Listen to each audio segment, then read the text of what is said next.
नमस्कार।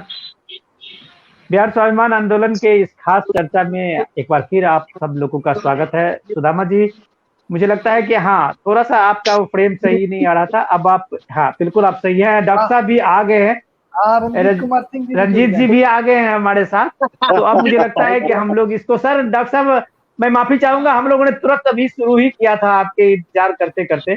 तो मुझे नहीं, लगता है नहीं, तब बहुत तक अच्छा हम किया इसको आपने। अपने परिचय से आगे बढ़ाते हुए तो हमारे साथ आज बहुत खास मेहमान हैं, डॉक्टर रंजीत कुमार सिंह जी हैं और मुझे लगता है कि बिहार में प्राइमरी एजुकेशन को सँभालने में मुझे काफ़ी इन्होंने वक़्त दिया है अपना और काफ़ी कंट्रीब्यूशन दिया है। लेकिन हमारे साथ जो सुदामा जी हैं, राजेश जी हैं, हम इन सारे लोगों का परिचय कराएँगे जब तक वो थोड़ा-सा डॉक्टर साहब का हमारे पास नेटवर्क आ जाए और उनका ऑडियो लेवल चेक हो जाए। तो मैं अपना एक एक्सपीरियंस बिहार का सुनाता हूँ, जो पिछले लॉकडाउन के समय में मैं बिहार गया था, 2020 की बात मैं बताता हूँ। सुदामा जी, आप मेरी ये बात आवाज़ पहुँच रही है आपके पास? जी, जी, आवाज़ आ रही है। जी, ठीक है, नमस्कार। नमस्कार। तो बस मैं जब तक डॉक्टर साहब का ये आ जाए नेटवर्क में आ जाए, तब तक मैं नहीं, अपना एक नेटवर्क में ही एक्सपीरियंस हूँ, आपको आप सुनाता स्टार्ट हूँ। कर सकते हैं, कोई दिक्कत नहीं। नेटवर्क में हैं वो तो। हाँ। तो मैं वही कह रहा था कि डॉक्टर साहब मैं पिछले लॉकडाउन के समय में बिहार गया था और मैं अब मेरा गाँव जो है मधुबनी जिला का एक आप कह सकते हैं कि बहुत ही रिमोट में है उन सारे गाँव का, वो नेपाल के आस-पास का बॉर्डर भी इलाका भी है और लेकिन एग्रीकल्चर बेस्ड फैमिली के सारे लोगों का वहाँ कारोबार भी है, सब कुछ वही है। काफ़ी पढ़े-लिखे लोग हैं, संपन्न लोग भी हैं और सब तरह के लोग हैं। तो हमने देखा डॉक्टर साहब कि कुछ बच्चे शाम में इकट्ठा होते थे, एक जगह पे मंदिर के पास ही कोई जगह है, उसमें शाम में सारे बच्चे इकट्ठे होके, उस बच्चे में से एक बंदे को किसी को एक क्लास में कुछ लेक्चर देने के लिए बोला जाता। तो अब मेरी कुछ जिज्ञासा हुई, तो बाद में मैंने पूछा कि उन लोगों को कि ऐसा क्या होता है जब आप लोग ये मजलिस में बैठते हैं 5-6 बच्चे और एक तरीके से इस चीज़ों को अपने क्लास और क्लास के कोर्स की बातें ही करते हैं, जो आप लोग अपने क्लास स्टडी में भी पढ़े होंगे। तो उन लोगों का कहना था कि हम लोगों को ऐसा कुछ कॉलेज में इस तरह की पढ़ाई-लिखाई हुई नहीं है। अब हम लोग कॉम्पिटिशन में आए हैं देने के लिए, तो हम लोगों को ऐसा कोई कंसोलिडेट इस तरह का मंच नहीं मिला है या कोचिंग नहीं मिली, जो हम लोग कुछ कॉम्पिटिशन के लायक बन सकें। तो उसी गाँव के आस-पास के जो 8-10 बच्चे थे, उन्होंने मिल के अपना एक फोरम बनाया था, जहाँ सारे बच्चे व्हाट्सएप ग्रुप बना के बैठते थे और हर दिन एक बच्चे का किसी न किसी क्लास पे लेक्चर होता था और सारे बच्चे उसको सुनते थे, सवाल-जवाब करते थे। उसी में से अगले दिन कोई बच्चे को असाइनमेंट मिलता था, अगर वो पूरा कर दिया तो वही बच्चे अपने कलेक्शन से ₹10 उसको गिफ्ट भी देते थे। तो मुझे ये बिहार की ये जो ललक थी डॉक्टर साहब पढ़ाई-लिखाई को लेके तो हैरान करने वाली थी, कि एक बच्चा जो गाँव के गरीब के बच्चे हैं, सारे वो बच्चे जो मेन स्ट्रीम में नहीं आ पाए, उस कोचिंग में नहीं आ पाए, बड़े-बड़े कोटा और बाहरी जगहों के कोचिंग तो उन्होंने देखा नहीं। तो उन्होंने अपने तरीके से प्रयास किया और वो सारे बच्चे जो वही ग्रेजुएशन पास आउट बच्चे जो सर के लोकल कॉलेज झंझारपुर, मधुबनी इसी आस-पास के कॉलेज के बच्चे थे। तो लेकिन इन सब चीज़ों के बीच में एक प्रयास जो है लोगों का, मैंने देखा कि मेरा एक भाई कज़िन है, वो भाभा एटॉमिक रिसर्च सेंटर में साइंटिस्ट है। डॉक्टर साहब उसने जब इसको देखा तो इस इनोवेटिव प्रयोग में उसने एक अपना अभियान में जोड़ा कि बिहार के बच्चों को दरअसल अंग्रेजी की में दिक्कत होती है और अंग्रेजी में बच्चे कमजोर भी होते हैं प्राइमरी स्कूल से लेके बाकी एजुकेशन में उन लोगों को अंग्रेजी की शिक्षा आते-आते बहुत देर हो जाती है। तो उसको मैंने देखा कि व्हाट्सएप पे अंग्रेजी के वो आर्टिकल और उस आर्टिकल के साथ में उसका हिंदी ट्रांसलेशन के साथ उस बच्चों को ग्रुप पे भेजता था, ताकि बच्चे दुनियादारी की बात, न्यूज़ एंड करंट अफेयर्स की बात, सोशल चेंज की बात ये समझ सकें और अपने जीवन में प्रोग्रेस में कॉम्पिटिशन में उस चीज़ को समझ सकें। तो ये हमारा बिहार है, जहाँ एक रिमोट में इस तरह की कोशिशें होती है। अब मैं अपने गेस्ट से परिचय कराऊँ, सुदामा जी को थोड़ा-सा ये अमित उनका ज़रा वीडियो फ्रेम तो सही कर दो, वो एकदम कहीं शायद मूव में हो रहा है या एकदम फिट नहीं बैठ रहे हैं। एनीवे तो मैं एक बार परिचय करा दूँ अपने दर्शकों को कि हमारे साथ डॉक्टर रंजीत सिंह हैं और डॉक्टर साहब का परिचय मैं इस तरह से कराऊँ कि बिहार में ये हैं तो आईएएस लेकिन मुझे लगता है कि ये काफ़ी बच्चों के लिए एक प्रशासनिक अधिकारी से ज़्यादा एक गुरु भी हैं। बिहार के जो वर्तमान की स्थिति में इस लॉकडाउन की स्थिति में जब सारे स्कूल बंद थे, कॉलेज बंद थे, तो मुझे लगा कि डॉक्टर साहब बिहार में एजुकेशन का क्या होगा। सारे अभी भी मुझे लगता है प्राइमरी एजुकेशन ठप है, और 500 दिन से ज्यादा हो गए जो बच्चे स्कूल नहीं गए हैं। और तब आपने प्राइमरी एजुकेशन को संभाला है बिहार के अपने इसमें। और मुझे लगता है कि प्राइमरी एजुकेशन में भी आप लोगों ने थोड़ा सा ऑनलाइन क्लासेज और ये सब कराने की व्यवस्था की थी। अभी डॉक्टर साहब पंचायती राज के विभाग के डायरेक्टर है, और पंचायत राज का इलेक्शन भी होने वाला है। पंचायतों की बड़ी जिम्मेदारी मिलने वाली है, एजुकेशन में भी पंचायत का रोल है। मैं सीधे डॉक्टर साहब आपके पास आता हूँ कि आप अपने गवर्नमेंट रिस्पॉन्सिबिलिटी जो है बीइंग आईएएस और एक बड़े प्रशासनिक अधिकारी के बाद, जब आप बिहार के बच्चों के लिए आपने सुपर 50 जैसा एक मंच बनाते हैं और बच्चों को एजुकेट करते हैं, बच्चों को यूपीएससी और बीपीएससी के एग्जाम देने के लिए उसको तैयार करते हैं, तो ये प्रेरणा डॉक्टर साहब आपको कहाँ से मिली? एक्चुअली मैंने भी अपनी पढ़ाई जो है बचपन में गांव से शुरू की थी। मैं वैशाली से हूँ, हाजीपुर के पास एक गांव देसरी है, और वहां से मैंने अपने गवर्नमेंट स्कूल से पढ़ा हूँ। तो निश्चित रूप से मेरी जो लगाव था वो बिल्कुल गवर्नमेंट स्कूल के साथ तो था ही, गांव से भी जुड़ा रहा, क्योंकि जो मैंने संघर्ष अपने स्टूडेंट लाइफ में किया था और मुझे जो लग रहा था कि कितनी स्ट्रगल रही है, मैंने उस स्ट्रगल को यह फील किया कि बहुत प्रतिभा बिहार में है, लेकिन उनको सही डायरेक्शन और गाइड करने की बहुत जरूरत है। इसी को ध्यान में रखते हुए मैं आईएएस बनने के तुरंत बाद मिशन 50 यानी कि 50 बच्चों को तैयारी कराने का लक्ष्य रखा था। आज भी नाम मिशन 50 है, लेकिन हमारे यहाँ लगभग 300 से ज्यादा बच्चे पढ़ते हैं, क्योंकि नाम मिशन 50 पहले स्टार्ट 50 से हुआ था, लेकिन अभी 300 से ज्यादा बच्चे हमारे यहाँ स्टडी कर रहे हैं। और जब भी सिविल सर्विसेज का रिजल्ट आता है तो सबसे अधिक रिजल्ट जो है हमारा होता है, क्योंकि हम उन बच्चों को सिलेक्ट करते हैं जो गांव के दूर के क्षेत्र के बच्चे हैं, जिनमें प्रतिभा है। वो झोपड़ी के उस बच्चे को हम अपने पटना तक लेके आते हैं जो बहुत ही गरीब है, लेकिन उनमें कर गुजरने की एक बहुत बड़ी संभावना है, या यूं कहे कि जुनून है कि उनको कुछ करना है और उसको सही दिशा देने की कोशिश है। और ये तो बहुत छोटा सा प्रयास है, क्योंकि हमारी तो ये सोच है कि हर एक आदमी अगर एक आदमी को भी, एक बच्चा को भी अगर पढ़ाता है तो हमारा बिहार जो है वो पुराने गौरव पे लौट सकेगा। हम ये नहीं कहते हैं कि आप मेरी तरह 100 और 200 पढ़ाएं या फिर 50 पढ़ाएं। आप एक बच्चा अपने पड़ोस के बच्चों को ही उठा लेंगे और पढ़ा देंगे तो निश्चित रूप से हमारा बिहार जो हमारी गौरवशाली अतीत और परंपरा रही थी, वो गौरवशाली अतीत वापस लौटेंगे। और वापस लौटने के लिए यह भी जरूरी है कि जो गवर्नमेंट स्कूल थी, अब हमारी जो कंपटीशन है वो प्राइवेट स्कूल के साथ है। अब प्राइवेट स्कूल इतना ज्यादा हुआ क्यों? इसके पीछे वजह सिर्फ यह है कि हम प्राइवेट स्कूल जो है कंटिन्यू खोलते चले गए। प्राइवेट स्कूल में हम इंग्लिश लैंग्वेज पे ज्यादा ध्यान देना शुरू किए, हिंदी से आगे हम इंग्लिश पे चले गए। और इंग्लिश मीडियम में पढ़ाई जो है वो प्राइवेट स्कूल में होती है। गवर्नमेंट स्कूल में बहुत कम जगहों पे इंग्लिश पढ़ाई जाती है या कम पढ़ाई जाती है। इंग्लिश एक सब्जेक्ट होता है, जबकि प्राइवेट स्कूल में इंग्लिश मीडियम होता है।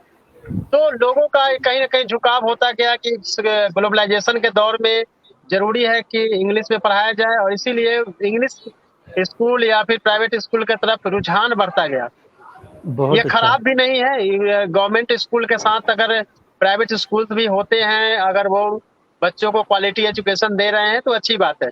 बट गवर्नमेंट स्कूल का भी बेटर करने के लिए बहुत जरूरी है कि वहाँ की जो पंचायत समिति है, वहाँ की जो ग्राम सभा है, वहाँ के जो बड़े बुजुर्ग हैं जो कि अपने जॉब को समाप्त करके यानी रिटायर होके गांव में लौटे हैं।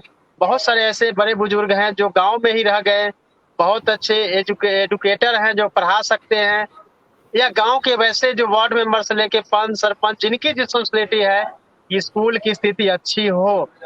लेकिन डॉक्टर साहब, मैं रंजीत जी, मैं सर एक मिनट आपको रोकूंगा, क्योंकि मुझे ये लगता है कि आप एक बच्चे को, आप एक नौजवान को इस लाइफ बिहार में बना रहे हैं जो एक कंपटीशन में अपने को ला सके और यूपीएससी जैसे एग्जाम को फेस कर सके, बीपीएससी जैसे एग्जाम को फेस करे।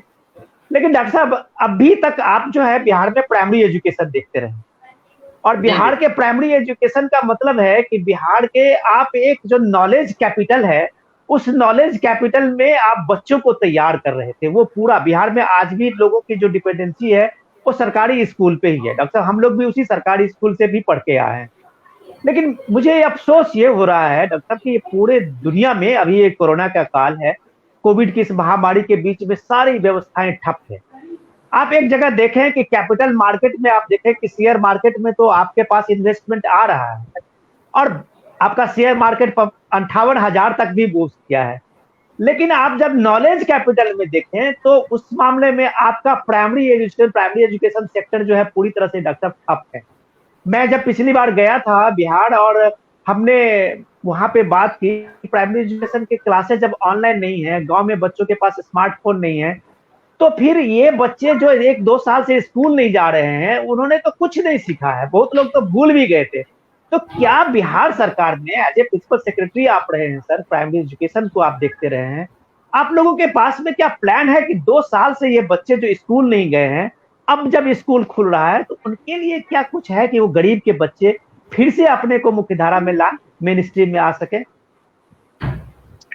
मैं आपको इस बारे में बताना चाहता हूँ कि हम लोगों ने पिछले साल के ही कोविड में, इस साल नहीं, पिछले साल के कोविड में ही कई प्रयोग किए थे। एक तो हम लोगों ने विद्या वाहिनी ऐप बिहार क्रिएट करवाया था, जिसमें कि क्लास 1 से लेके 12 क्लास की सभी बुक्स को ई कंटेंट में हम लोगों ने डाला था कि कोई भी उस किताब को मोबाइल से देख सकते हैं, डाउनलोड कर सकते हैं।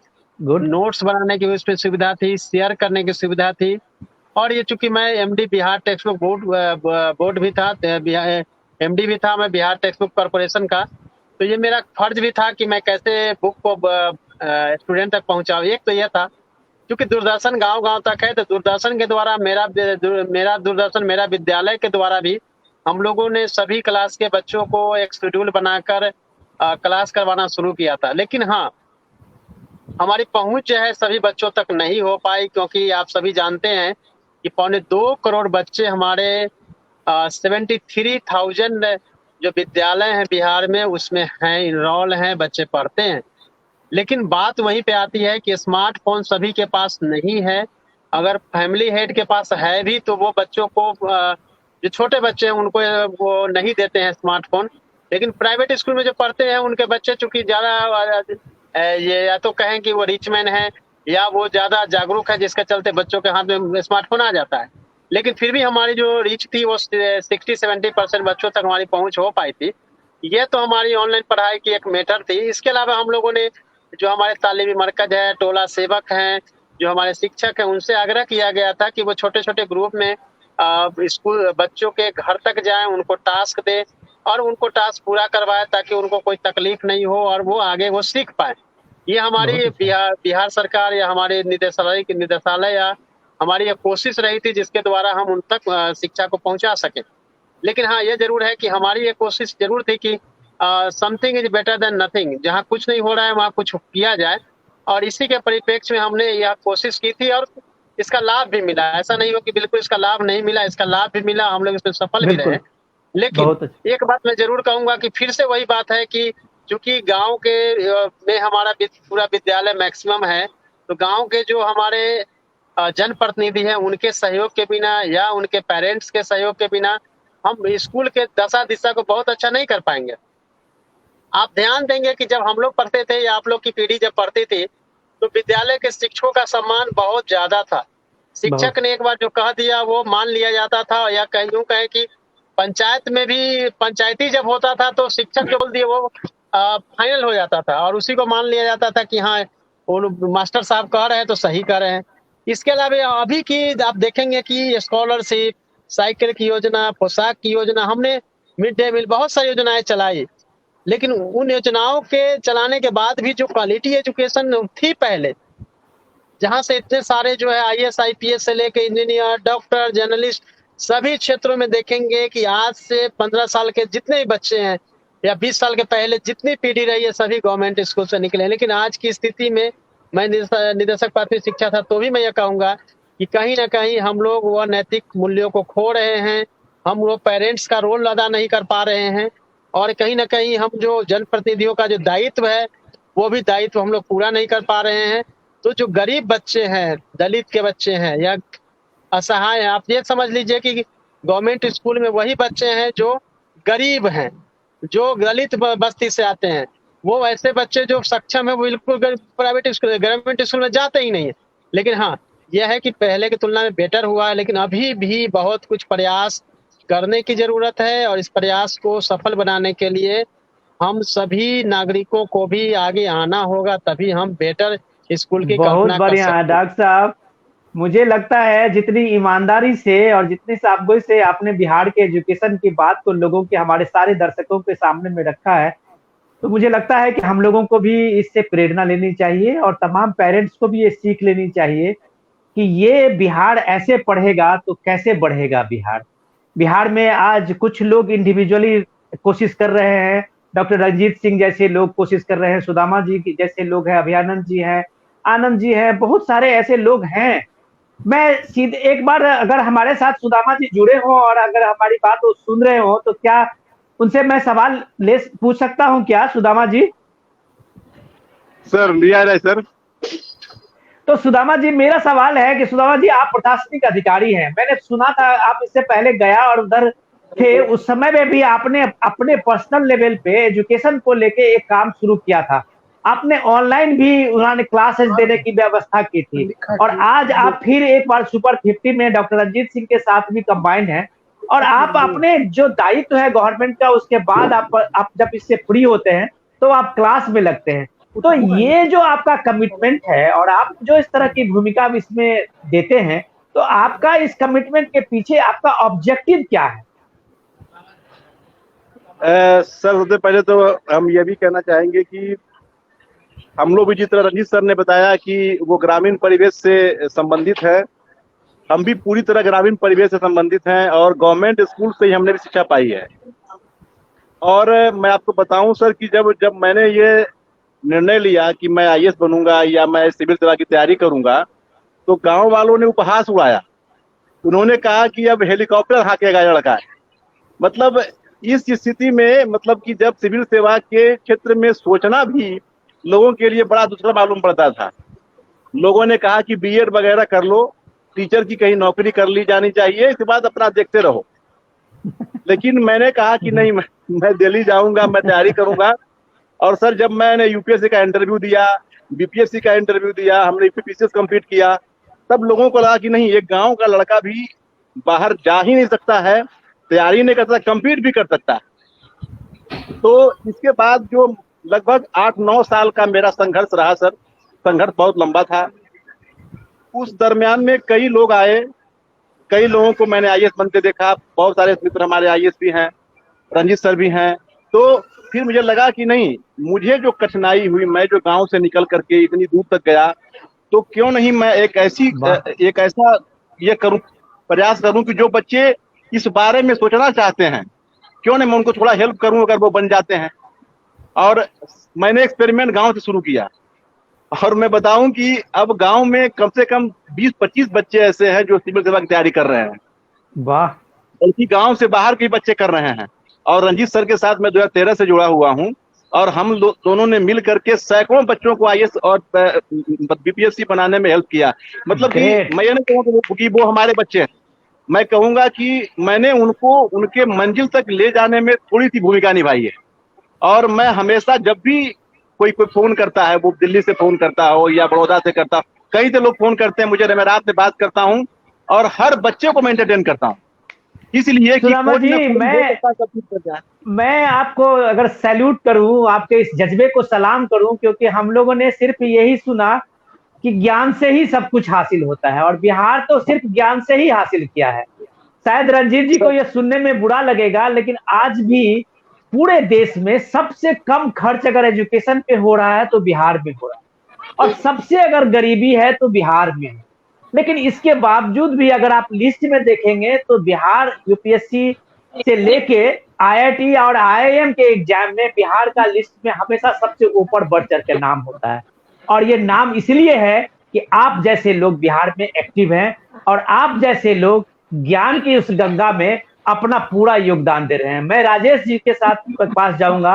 राजेश जी, बिहार में लगातार अलग अलग जगहों में, अलग अलग जिलों में कवर करते रहे हैं और बहुत जमीनी सच्चाई को बिहार का जानते हैं। राजेश जी, पिछला जो 30 साल का जो दौर था, मुझे लगता है कि डॉक्टर रंजीत कुमार सिंह ने बहुत बेबाकी से चीजें बताई है कि हमने एजुकेशन की क्वालिटी में बहुत कुछ खोया है।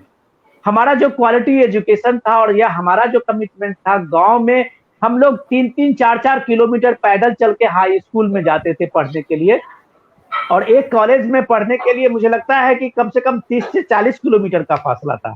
आज कम से कम स्थिति बदली है, लेकिन बिहार में जो क्वालिटी जो एजुकेशन का उसका डिटोरिएट होने के बाद भी बिहार में जो एजुकेशन की ललक बनी हुई है, क्या ये ललक इसलिए है कि यहाँ डॉक्टर रंजीत सिंह जैसे लोग, सुदामा प्रसाद जैसे लोग, काफी ऐसे लोग हैं जो एजुकेशन के इस धारा को कभी रुकने नहीं देते हैं? राजेश जी, आपका क्या अनुभव है? देखिए, बिल्कुल सही कहा आपने विनोद जी कि मैंने बिहार विधानसभा और लोकसभा सभी चुनाव मिलाकर करीब 5 चुनाव मैंने बिहार में कवर किए हैं, और लगभग मुझे लगता है कि हर एक विधानसभा क्षेत्रों तक मैं पहुंच पाया हूं। और इस दौरान हमने स्कूल पर भी बहुत सारी स्टोरीज की। मैं फणीश्वर नाथ रेणु के गांव गया, राष्ट्रकवि रामधारी सिंह दिनकर की भूमि से तो हम आते ही हैं, मैं उनके गांव जाकर के भी स्टोरी हमने की।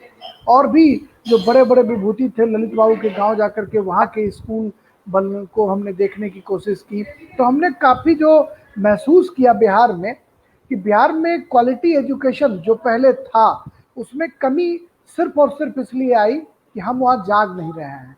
जो मैंने महसूस किया कि जो हमारे बाबूजी हैं वो कहते हैं कि बस सिर्फ और सिर्फ आप प्राइवेट स्कूल में पढ़ लो, क्वालिटी एजुकेशन वहीं से मिलेगी। और यही वजह है कि सरकारी स्कूलों की स्थिति जो है वो दिनों दिन बदतर होती गई। हमारे यहाँ बेगूसराय में BP school, Jaymangla high school और समेत अन्य जो बहुत सारे स्कूल हैं, जयमंगला हाई स्कूल से मैं पढ़ा हूँ, मेरी स्कूलिंग जो है वो गांव से हुई है। सुदामा जी हमारे पड़ोस के वीडियो थे गढ़पुरा में, अभी बेगूसराय सदर में वो आए हैं, दोबारा उनकी पोस्टिंग हुई है। वो अच्छी तरह से हमारे गांव से वाकिफ है। जयमंगला हाई स्कूल की स्थिति ये थी विनोद जी कि वहाँ से पूर्व सांसद भोला बाबू वो पढ़कर निकले, रामजीवन सिंह कृषि मंत्री बने, सांसद बने, वासुदेव बाबू एमएलसी बने, और दर्जनों आईएएस आईपीएस, अगल बगल के 50 गांव के अध्ययन अध्यापन का केंद्र हमारा गांव मझौल हुआ करता था, जहां गुरुकुल शिष्य परंपरा की जो बेजोर बानगी थी वो देखने को मिलती थी। हॉस्टल थे, छात्र वहां रहते थे, और गांव का कोई ऐसा घर नहीं था विनोद जी जिस घर में ममेरा, फुफेरा, चचेरा भाई जो है वो आकर पढ़ता ना हो, पढ़ाई नहीं, शिक्षा हासिल नहीं करता हो। तो ऐसी तालीम की वहाँ व्यवस्था थी, लेकिन कालांतर में चीज़ें पीछे छूटती चली गई। और उसके लिए कहीं ना कहीं हमारा जो सोसाइटी है, हमारा जो समाज है, वही जिम्मेदार है। क्योंकि हर हाल में हम क्वालिटी एजुकेशन की जब बात करते हैं तो स्कूलों में जाकर सिर्फ सरकार के जो नुमाइंदे हैं वो नुमाइंदगी नहीं करेंगे। हाँ राजेश जी, मैं एक मिनट आपको रोकूंगा। मुझे अभी मुझे लग रहा है कि डॉक्टर रंजीत सिंह भी वो अभी ट्रैवल नहीं कर रहे हैं कहीं, लेकिन मैं सीधे उन्हीं के पास जाता हूँ। आपने बहुत अच्छा अभी एक उदाहरण दिया था अपने गांव मझोल के स्कूल का। तो मैं डॉक्टर साहब, मैं आपको, आप चूंकि मैं बार बार आपके साथ इसी पास इसलिए इस सवाल को रखता हूँ कि आप प्राइमरी एजुकेशन के, बिहार के प्राइमरी एजुकेशन को बहुत नजदीक से आपने देखा है एज ए प्रिंसिपल सेक्रेटरी, और मुझे लगता है कि बिहार के जो रूट कॉज है एजुकेशन का उसको आप जानते हैं और उसका सॉल्यूशन भी जानते हैं। तो हमने शिक्षक दिवस पे एक प्रोग्राम किया था इसी बिहार स्वाभिमान के आंदोलन के मंच से डॉक्टर साहब। तो हमारे बिहट के उस गांव के, जहां डॉक्टर रामधारी सिंह दिनकर के उस गांव के एक स्कूल की एक शिक्षिका है अनुपमा, हमने उसको फेसबुक, सोशल मीडिया से उनका नाम ढूंढा और हमने कोशिश की कि उनसे बात करें शिक्षक दिवस पे। तो डॉक्टर साहब, मुझे यह देख के और यह सुन के आश्चर्य लगा कि उस स्कूल में 7:30 बजे से शाम के 6:30 बजे तक बच्चे उस स्कूल के कैंपस में होते हैं पढ़ाई के बाद अदर एक्टिविटीज के लिए। और वहां जो ड्रॉप आउट है बच्चों का, लड़कियों से लड़कों का, या किसी भी कास्ट का हो, गरीब से अमीर का, वो 0 है, 100% प्रेजेंस है। और वो ये कमाल जो है, ये जादू जो है, वो एक शिक्षक के, एक शिक्षिका के इस प्रयास से है कि वो पूरा बच्चों के साथ ऐसा रिलेशनशिप एस्टैब्लिश किया है कि बच्चों को लग रहा है कि घर और स्कूल में कोई अंतर नहीं।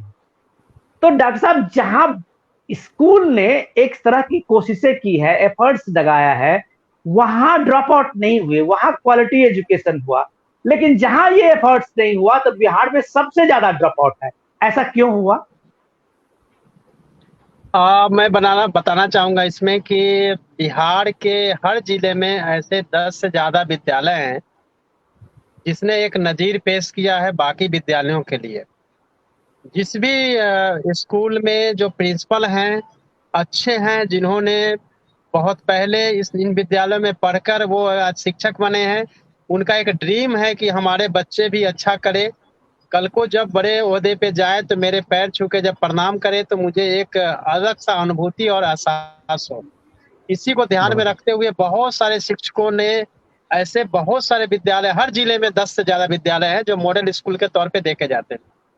उसकी वजह यह है कि शिक्षक जब चाहेंगे तो जैसा कहा जाता है ना कि जैसा कुम्हार चाहेगा वैसा घड़ा बना सकता है, तो वो कुम्हार जो है वो और घड़ा जो है, मिट्टी जो है बच्चा है, जैसा शिक्षक चाहेगा वैसा कर सकता है। और वो जब अच्छा करते हैं तो आसपास के जो गांव के लोग होते हैं वो भी उनको सपोर्ट और प्रमोट करते हैं, और जो प्रशासनिक अधिकारी होती है वो भी सपोर्ट करते हैं। तो आप जैसे एक एग्जाम्पल दे रहे हैं, वैसे बहुत सारे एग्जाम्पल बिहार में है जिसके चलते आप कह सकते हैं कि कहीं ना कहीं बिहार की शिक्षा जो है वो बची हुई है। और अगर इन्हीं से प्रेरणा लेकर बाकी शिक्षक भी अपने अपने विद्यालय को बेटर करेंगे तो निश्चित रूप से बिहार की तस्वीर पहले वाली होगी और बेटर होगी। डॉक्टर साहब, लेकिन मेरा एक सवाल ये है कि अब आप जो है पंचायती राज के लिए दे सकते हैं, और अभी बिहार में इलेक्शन भी होने वाला है, और पंचायती राज निजाम जो है बिहार में काफी अपना एक वजूद है। मुझे लगता है कि सेल्फ गवर्नमेंट में, गवर्नेंस के मामले में पंचायतों को काफी पावर दिया गया है, बहुत इन्वेस्ट हुआ है पंचायतों में, सारे जो और आज उसमें शिक्षा को भी जोड़ा गया है, और आज अब इस एजुकेशन भी उसी पंचायती राज के साथ पंचायती राज व्यवस्था पीआरआई के पास है, पंचायती राज इंस्टीट्यूशंस के पास ही वो एजुकेशन के सभी जो कंट्रोलिंग है वो पावर दिया गया है। ग्राम पंचायत से लेकर पंचायत समिति और जिला परिषद तक, शिक्षकों के अपॉइंटमेंट से लेकर सब कुछ जो है उनके पास है। और मैं निदेशक पंचायती राज हूँ तो निश्चित रूप से मैं उसमें ही पहल करूंगा कि बेटर हो।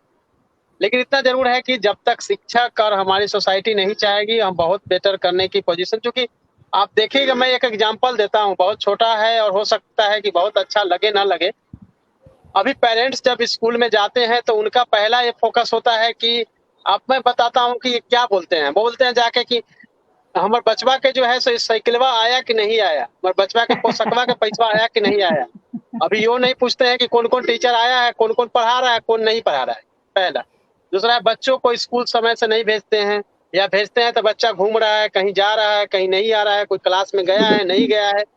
और आप इतना ही नहीं कहिएगा, पहले जो है हम लोग टिफिन के बाद यानी कि हाफ सेशन में भी स्कूल से नहीं भाग सकते थे, क्योंकि उसके बाद पिटाई लगनी और दूसरी चीजें भी थी, हमें फ्लैट भी लगता था, 25 पैसा 1 रुपया लग जाता था।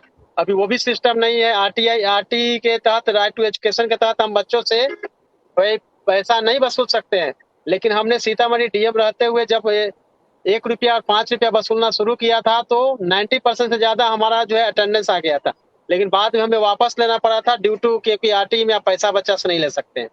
तो कुछ ना कुछ सिस्टम हमको लगाना पड़ेगा, बच्चों को रोकने के लिए विद्यालय में पढ़ाना भी पड़ेगा। और बच्चे उसी शिक्षक को ज्यादा पसंद करते हैं जो शिक्षक पढ़ाता है ईमानदारी से। और कभी भी शिक्षक से, बच्चा से पूछेगा सबसे अच्छे टीचर कौन है, तो वो शिक्षक अच्छे हैं, यानी वो शिक्षक सबसे अच्छा पढ़ाते हैं। गुड। बच्चों का भी सम्मान शिक्षकों के प्रति तभी रहता है जब शिक्षक पढ़ाते हैं। तो कुल मिला के यह अच्छा, शिक्षक जो है देखा देखी की एक हम लोग के बीच समस्या है। अच्छा, वो टीचर नहीं आया, कल हम नहीं आएंगे, वो नहीं आ रहा है तो हम क्यों आएंगे, वो नहीं पढ़ा रहा है हम क्यों पढ़ाएंगे। लेकिन ये नहीं देखते हैं कि बगल के विद्यालय में सारे शिक्षक इतना अच्छा पढ़ा रहे हैं, हमको उनसे प्रेरणा लेना है। निगेटिव चीज को जल्दी कैच करते हैं, पॉजिटिव चीज को हम लोग नहीं पकड़ पाते हैं। ये हमारी एक समस्या, बहुत बड़ी समस्या है। बहुत बढ़िया, बहुत बढ़िया। डॉक्टर साहब, मैं एक बार यही सवाल जो है एक बार मैं सुदामा जी से ले लेता हूँ। सुदामा जी, आप पर्सनल लेवल पे तो बिहार के बच्चों को एक क्रांतिकारी आप एक मूव दे रहे हैं कि बच्चों को आप सीधे सिविल सर्विसेज के लिए तैयार कर रहे हैं। लेकिन मैं सीधा सवाल मेरा इसलिए आपसे है कि आप जिस ब्लॉक में हैं और प्रखंड विकास अधिकारी हैं, आप उस ब्लॉक के हेड हैं।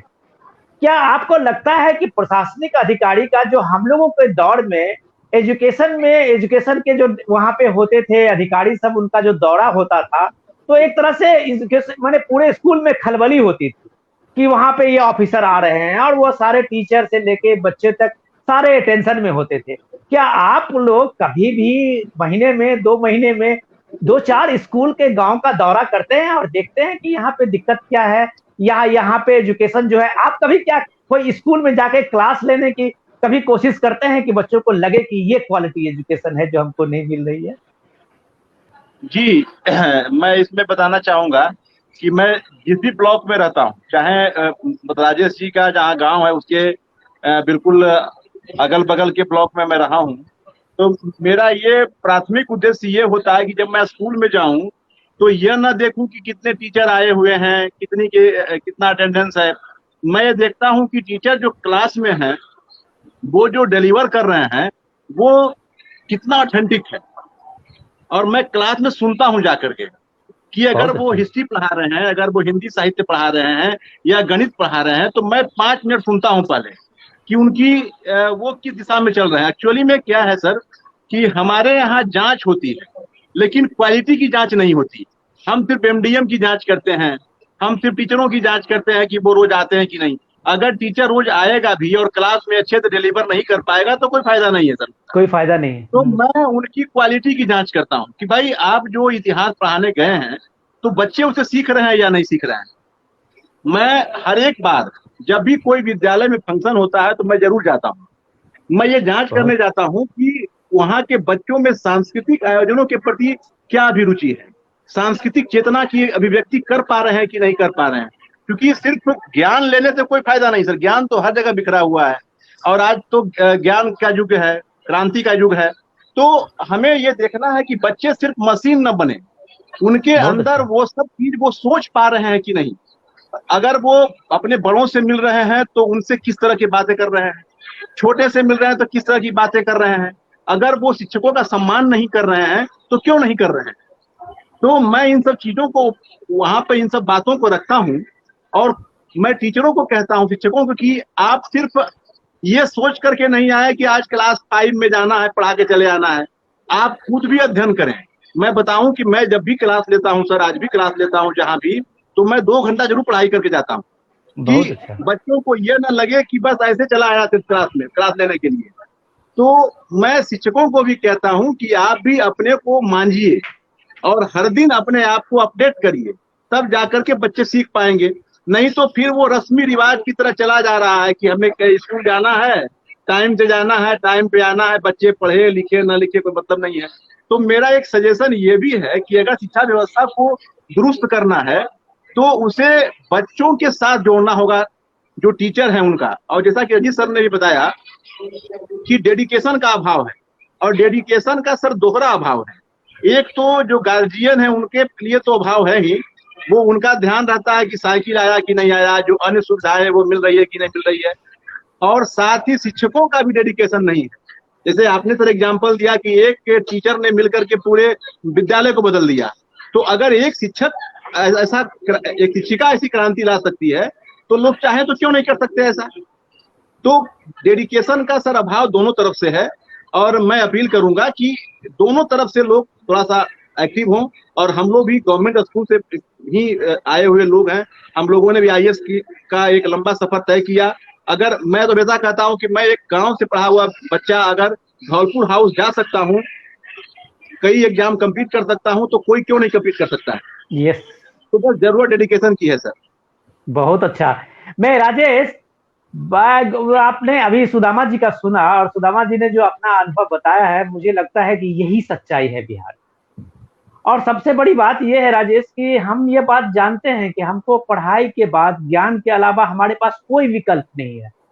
हमारे पास कोई ऐसे बड़ी खेती बाड़ी का ये साधन नहीं है, हमारे पास कोई इंडस्ट्रियलाइजेशन का ऐसा कुछ विकल्प नहीं है। हम सिर्फ ज्ञान से ही, एजुकेशन से ही अपने जनरेशन को आगे बढ़ा सकते हैं, अपने बिहार में समृद्धि ला सकते हैं। इतना होने का बाद, ये समझने के बाद, बिहार में एजुकेशन पे इन्वेस्टमेंट क्यों नहीं हो रहा है? इसके पीछे क्या रीजन है जो सारे बच्चे बाहर जा रहे हैं?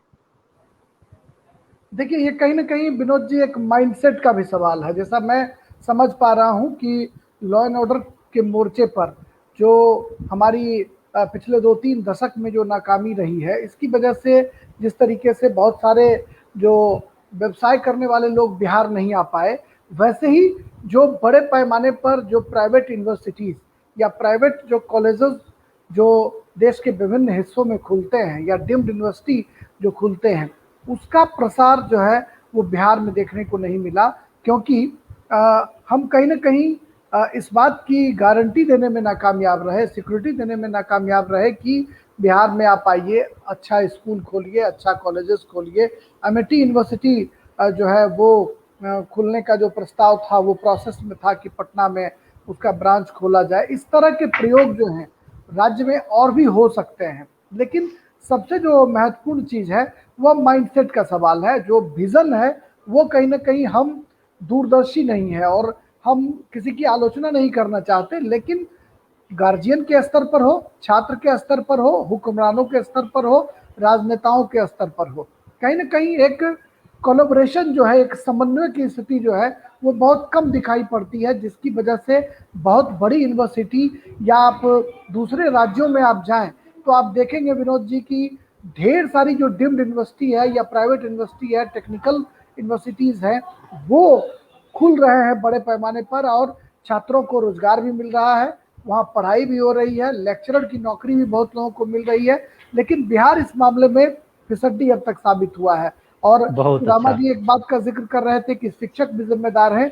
निश्चित तौर पर शिक्षक, छात्र और अभिभावक सभी जो है वो निश्चित तौर पर जिम्मेदार हैं, लेकिन जो सरकारी स्कूलों के शिक्षकों की एक विडंबना ये भी है विनोद जी कि आप देखेंगे कि शिक्षकों से पढ़ाने के अलावा वो तमाम काम लिया जाता है जो काम करने के लिए वो अधिकृत नहीं है, चाहे पोलियो ड्रॉप्स राजेश जी मुझे लगता है मतदाता पहचान पत्र में नाम डालने की बात हो, तमाम तरह के जो काम है वो शिक्षक राजेश जी ये सब जगह है। राजेश जी मुझे लगता है कि ये एक ऑफिशियल ड्यूटी की तरह, ये ऐसा नहीं है कि सिर्फ बिहार में होता है, ये हर जगह ऐसा है। अगर रंजीत जी हमारे साथ अगर जुड़े हों तो मुझे लगता है कि पंचायती राज के वो निदेशक है और वो बेहतर इस चीज को समझ सकते हैं कि जब आप पंचायती राज का एक इम्पोर्टेंट रोल है गांव का एजुकेशन में, तो उनके आने से कम एक क्वालिटी एजुकेशन जो है टीचर से लेके व्यवस्था और माहौल तक में एक नई तब्दीली आएगी। रंजीत जी क्या हमारे साथ जुड़े हुए हैं क्या? अमित, रंजीत जी हैं जुड़े हुए या ऑफ हो गए? हेलो,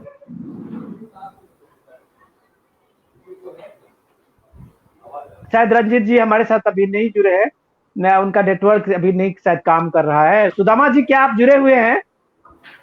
जी जी जी सर, जुड़े हुए हैं सर।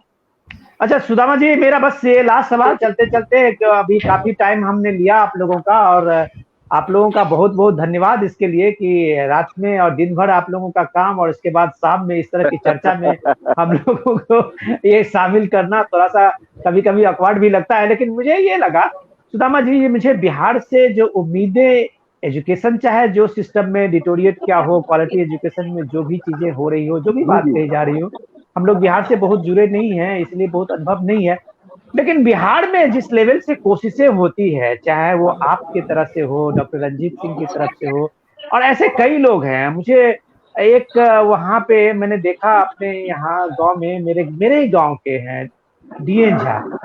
अब वो एक बच्चा जो गांव से उठ के, गांव के स्कूल से निकल के सुदामा जी, वो बीआईटी मिश्रा गया, बीआईटी मिश्रा के बाद बड़ी कंपनी में, आर्सिलर की कंपनी में नौकरी किया, और इसके बाद अभी आप अपना काम, अपना बिजनेस कर रहा है। लेकिन उनसे पता था कि बिहार में अगर बच्चों की इंग्लिश की बहुत दिक्कत है, बच्चे ठीक से अंग्रेजी को कम्युनिकेट नहीं कर पाते हैं, और अगर आप ग्लोबल विलेज का हिस्सा बनने जा रहे हैं, कंपटीशन का हिस्सा बनने जा रहे हैं, तो आपको अंग्रेजी इतनी आनी चाहिए। तो अब एक बच्चा अपने उस अनुभव को लेते हुए उसने स्ट्रक्चर बेस्ड अंग्रेजी का एक बुक लिखी और उसको गांव में फ्री बंटवाया है, कई गांव के स्कूलों में, कि बच्चे कम से कम इतना अंग्रेजी समझ पाए जो कम्युनिकेशन में अपने को रख सकें और कम्युनिकेट कर पाए, और वो एक इंटरनेशनल लेवल तक में अपने को उस दौर में शामिल कर पाए बिहार। तो ये एक आदमी का एक इंडिविजुअल प्रयास, तो आप एक इंडिविजुअल प्रयास कर रहे हैं इस तरह से कि बच्चे, ज्यादा से ज्यादा बच्चे जो है उसमें, जिनको वो एजुकेशन नहीं मिला है, जिनका वो बैकग्राउंड नहीं है, वो बच्चे कम से कम मेन स्ट्रीम में आए। तो ये जो बिहार का एक जज्बा है, क्या आपको लगता है कि यही जज्बा हमारी सबसे बड़ी ताकत है कि हम बिहार को कभी कमजोर नहीं होने देते हैं, सुदामा जी? बिल्कुल नहीं सर, ये अब मैं आपसे सहमत हूँ कि जैसे अ, जब बिहार एक लैंग्वेज के कारण पीछे नहीं हो सकता सर। जैसे मैं अगर देखा जाए तो बिहार में जब हर चीज है, आप हर विषय में compete कर सकते हैं, तो फिर इंग्लिश तो एक लैंग्वेज है। तो ये नहीं है, ऐसा नहीं है कि सिर्फ अंग्रेजी के कारण बच्चे पीछे हो रहे हैं या यहाँ के बच्चे अंग्रेजी सीख नहीं सकते। हाँ, वो जो एक समय होता है, इसका एक जो टाइमिंग होती है कि उस टाइमिंग में ही उन्हें अंग्रेजी की शिक्षा दी जानी चाहिए। अगर शुरू से ही अगर उन्हें क्लास 1 से शुरुआत करवा दिया जाए कि जिस तरह से गणित पढ़ते हैं, जिस तरह से हिंदी पढ़ते हैं, संस्कृत पढ़ते हैं हम लोग, तो क्यों नहीं अंग्रेजी की भी पढ़ाई शुरू कर दी जाए। और जब अंग्रेजी की पढ़ाई शुरू हो जाएगी तो बच्चे अच्छा कर सकते हैं। तो अंग्रेजी कोई बाधा नहीं है। बाधा क्या है सर कि अच्छे कंटेंट का अभाव। अच्छा कंटेंट हमारे विद्यालयों में या फिर हमारे कोचिंग संस्थानों में बच्चों को मिल नहीं पाता, इसकी वजह से बच्चे पीछे हो रहे हैं। अगर कहीं पर देखा जाए तो अंग्रेजी तो एक माध्यम है, अंग्रेजी तो एक भाषा है, उसके कारण कोई पीछे नहीं हो रहा। और दूसरी बात ये है सर कि अगर आप गौर करें, ये तो हम लोगों ने बहुत सारी बातें की हैं। अगर हायर एजुकेशन की बात करें हम, तो जो पीएचडी हो रहे हैं, जो शोध हो रहे हैं, आपने कभी गौर किया होगा सर कि मौलिक शोध बिल्कुल नहीं हो रहा। वही लोग घिसी पीटी चीजों पर शोध कर रहे हैं। तो हमें ये देखना होगा कि आखिर मौलिक शोध कितने हो रहे हैं, क्योंकि जब तक मौलिकता नहीं आएगी, जब तक हम अच्छा नहीं सोचेंगे, तो हम पूरे हिंदुस्तान के साथ कम्पीट नहीं कर सकते। दूसरी बात ये, वही बात साइंस स्ट्रीम में भी है सर। अगर आप देखते हैं कि हायर एजुकेशन में एक अच्छा खासा अमाउंट खर्च हो रहा है लैब पर, बहुत सारी चीजों खरीद होती है, लेकिन कभी लैब नहीं होता, वहां पर प्रैक्टिकल नहीं होता। तो इसी कारण से बच्चे सिर्फ रस्म की जो किताबों में बातें लिखी हुई उनको याद करके रहते हैं, तो नौकरी पाना उनका मकसद हो गया है सर। तो हमें शोध पर बहुत ध्यान देने की जरूरत है, और तब जाकर के हम अराइज कर पाएंगे, क्योंकि जिस समाज में मौलिक बातें नहीं होती सर, वो समाज कभी आगे नहीं बढ़ सकता। बहुत अच्छा, बहुत अच्छा। और मुझे सुदामा जी, और ये जो मौलिक की बात आप कही है, मैं इसी से, आपके इसी वर्ड से, आपके इसी कमिटमेंट से और आपके इसी प्रेरणा से को लेते हुए हम आज के इस प्रोग्राम को खत्म करते हैं यहीं, और हम लोग फिर मिलेंगे। लेकिन मुझे बहुत अच्छा लगा कि डॉक्टर रंजीत सिंह, आप जैसे प्रशासनिक अधिकारी बिहार में आज भी वो जो बिहार में ज्ञान की जो लौ है उसको जलाने का काम कर रहे हैं। मैं तो कहूंगा कि हम बिहार वासियों का और बिहार के लोगों का, खास करके ग्रामीण परिवेश के लोग जो हैं, उनके बच्चे जो हैं, वो आपके इस एफर्ट से, आपके इस प्रयास से आपके ऋणी हैं कि आप अपने उत्तरदायित्व में आज भी ये समझते हैं कि ये सामाजिक उत्तरदायित्व हमारा है। और यही तो बिहार की पूंजी है, जो बिहार अभी भी निरंतर अपने प्रयास में आगे बढ़ रहा है। मुझे लगता है कि रंजीत जी हमारे नेटवर्क में नहीं है, लेकिन मुझे लगता है कि उनको एक मैसेज जाना चाहिए। आज जो पंचायती राज के डायरेक्टर बन के आए हैं, एक निदेशक हैं, उनकी बड़ी जिम्मेदारी है।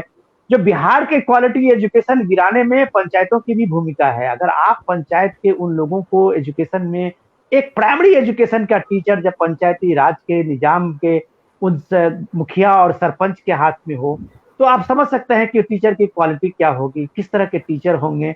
और इन सब चीजों के कारण सिर्फ पॉलिटिक्स नहीं होनी चाहिए। आप देखते हैं, आपने बहुत अच्छा कहा कि अगर आपके समाज में कुछ मौलिक चीजें नहीं हो रही है, तो आप मान लीजिए आपका समाज जो है वो खत्म हो रहा है। तो शिक्षा ही बिहार की पूंजी है, और इस शिक्षा की इस क्रांति को जलाने का काम होना चाहिए। हमारे मुख्यमंत्री खुद एक इंजीनियर हैं, और ये उम्मीद है कि बिहार में ये शिक्षा की जो लौ है वो हमेशा जलती रहनी चाहिए। आप तमाम मेहमानों का आज में ये वक्त देने के लिए बहुत बहुत धन्यवाद। राजेश जी, आपका भी बहुत धन्यवाद। रंजीत जी, आपका धन्यवाद। सुदामा जी, आपका बहुत बहुत धन्यवाद। लोग फिर मिलते हैं, इस सिलसिले को जारी रखेंगे। नमस्कार। Thank you sir.